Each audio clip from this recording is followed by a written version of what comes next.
श्रीराम समर्थ. श्रीमद दासबोध दशक 16वा. सप्त तीनवयाचा. समास पहिला. वाल्मिकी स्तवन. श्रीराम. धन्य धन्य तो वाल्मिक ऋषी माझी पुण्यश्लोक, जयाचे न हा त्रिलोक्य पावन झाला श्रीराम. ज्याच्या योगे त्रैलोक्य पावन झाले असे ते ऋषींमध्ये पुण्यश्लोक गणले गेलेले वाल्मिकी खरोखरच धन्य धन्य धन्य धन्य आहेत. भविष्य आणि शतकोटी हे तो नाही देखिले दृष्टी, धांडोळिता सकळ सृष्टी श्रुत नव्हे श्रीराम. भविष्यकाळी घडणारे आणि ते सुद्धा शतकोटी संख्यायुक्त रामायण ज्यांनी आधीच लिहिले त्यांच्याबद्दल काय म्हणावे. सर्व सृष्टी धुंडाळली तरी अशी गोष्ट कुठेही ऐकण्यात किंवा पाहण्यात येत नाही. भविष्याचे एक वचन कदाचित झाले प्रमाण, तरी आश्चर्य मानिती जन भूमंडळीचे श्रीराम. या जगात भविष्यात घडणाऱ्या गोष्टींसंबंधी एखादे वचन जरी खरे ठरले तरी लोकांना आश्चर्य वाटते. नसता रघुनाथ अवतार, नाही पाहिला शास्त्राधार, रामकथेचा विस्तार विस्तारिला जेणे श्रीराम. ज्यावेळी रघुनाथाचा अवतारही झालेला नव्हता अशा वेळी कुठलाही शास्त्राधार पाहिलेला नसता वाल्मिकीने रामकथेचा इतका अफाट विस्तार केला. ऐसा जयाचा वाग्विलास, ऐकोनी संतोषला महेश, मग विभागिले त्रैलोक्यास शतकोटी रामायण श्रीराम. असा त्यांचा तो वाग्विलास पाहून महेश अत्यंत प्रसन्न झाले आणि त्यांनी ते शतकोटी रामायण त्रैलोक्यासाठी 3 भागात विभागिले. ज्याचे कवित्व शंकरे पाहिले, इतरानवचे अनुमानले, राम उपासकांसी झाले परम समाधान श्रीराम. वाल्मिकींच्या कवित्वाची थोरवी फक्त शंकरच जाणू शकले, इतरांना त्याचे अनुमानही करता येणे शक्य नाही. त्यांच्या काव्यामुळे राम उपासकांना मात्र परम समाधान झाले. ऋषी होते थोर थोर, बहुती केला कवित्व विचार, परी वाल्मिका सारिखा कवेश्वर न भूतो न भविष्यती श्रीराम. कित्येक थोर थोर ऋषी होऊन गेले, त्यातील अनेकांनी काव्यरचनाही केली, पण वाल्मिकींच्या सारखा कवीश्वर पूर्वी कधी झाला नाही आणि भविष्य काळातही कोणी होणार नाही. पूर्वी केली दुष्टकर्मे, परी पावन झाला रामनामे, नाम जपता दृढ नेमे, पुण्य सीमा सांडिली श्रीराम. पूर्वी त्यांनी खूप दुष्ट कर्मे केली, पण रामनामाने ते पावन झाले. दृढ नेमाने त्यांनी अखंड नाम जपल्यामुळे त्यांच्या पुण्याने सीमा ओलांडली. उफराटे नाम म्हणता वाचे, पर्वत फुटले पापाचे, ध्वज उभारले पुण्याचे ब्रह्मांडावरुते श्रीराम.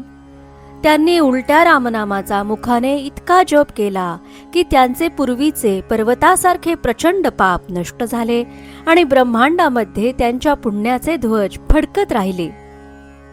वाल्मिके जेथे तप केले ते वन पुण्य पावन झाले, शुष्क काष्ठी अंकुर फुटले तपोबळे जयाच्या श्रीराम. ज्या वनात वाल्मिकींनी तप केले ते वन पुण्याने पावन झाले. एवढेच नव्हे तर त्यांच्या तपोबलाने शुष्क काष्ठालाही अंकुर फुटले. पूर्वी होता वाल्हा कोळी, जीवघातकी भूमंडळी, तो चिवंदीजे सकळी, विभूती आणि ऋषेश्वरी श्रीराम.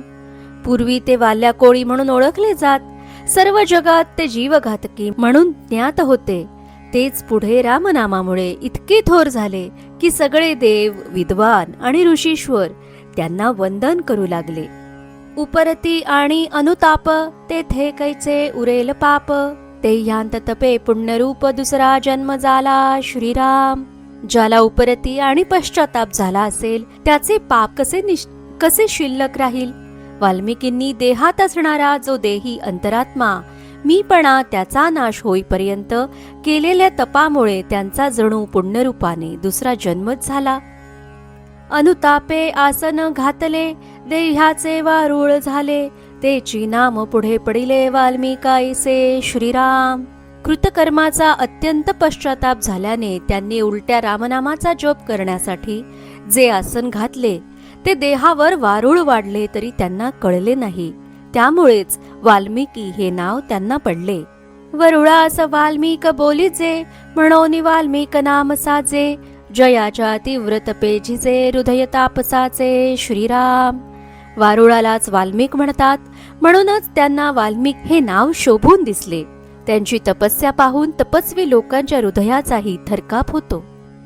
जो तापसान माझी श्रेष्ठ, जो कवेश्वरांमध्ये वरिष्ठ. जयाचे बोलणे स्पष्ट, निश्चयाचे श्रीराम. वाल्मिकी हे तपस्वांच्या मध्ये श्रेष्ठ, कवीश्वरांमध्ये वरिष्ठ असून त्यांचे बोलणे स्वानुभवाचे असल्याने निश्चयात्मक आणि स्पष्ट असते.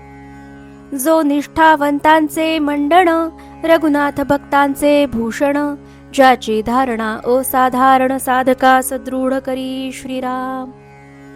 वाल्मिकी हे त्यांच्या दृढ निष्ठेमुळे निष्ठावंतांमध्ये ते अलंकाराप्रमाणे शोभतात. रघुनाथ भक्तांना ते भूषणास्पद वाटतात आणि त्यांची असाधारण धारणा साधकांना त्यांची धारणा सुदृढ करण्यास प्रेरणा देते. धन्य वाल्मिक ऋषेश्वर, समर्थाचा कवेश्वर. तयासी माझा नमस्कार, साष्टांग भावे श्रीराम. ऋषीश्वर वाल्मिकी जे श्रीराम समर्थांचे कवीश्वर आहेत ते खरोखर धन्य आहेत. रामदास म्हणतात की त्यांना माझा साष्टांग भावे नमस्कार असो. वाल्मिक ऋषी बोलिला नसता, तरी आम्हासी कैची रामकथा. म्हणून या समर्था काय, म्हणून वर्णावे श्रीराम. वाल्मिकी ऋषींनी जर रामायण रचना केली नसती तर आम्हाला रामकथा कशी प्राप्त झाली असती. म्हणून त्यांचे वर्णन कसे करावे हेच कळत नाही. रघुनाथ कीर्ती प्रगट केली, तेणे तयाची महिमा वाढली. भक्त मंडळी सुखी झाली, श्रवण मात्रे श्रीराम. रघुनाथ कीर्ती रामायण रूपाने प्रगट केल्याने वाल्मिकींचा महिमाही वाढला. त्या रामायणाच्या केवळ श्रवणाने ही भक्त मंडळी सुखी झाली. आपुला काळ सार्थक केला, रघुनाथ कीर्तीमध्ये बुडाला. भूमंडळी उधरिला, बहुत लोक श्रीराम. रघुनाथ कीर्तीमध्ये भक्तिरसात डुंबत राहून वाल्मिकींनी आपल्या जीवनातील काळ सार्थकी तर लावलाच, पण या पृथ्वी तलावरील अनेक लोकांचाही त्यांनी उद्धार केला. रघुनाथ भक्त थोर थोर, महिमा जयांचा अपार. त्या समस्तांचा किंकर रामदास म्हणे श्रीराम. जे थोर थोर रघुनाथ भक्त होऊन गेले, त्या अपार महिमा असलेल्या समस्त रघुनाथ भक्तांचा मी किंकर आहे असे रामदास म्हणतात. इति श्रीदासबोधे गुरुशिष्य संवादे वाल्मिकी स्तवन नाम समास पहिला समाप्त. जय जय रघुवीर समर्थ.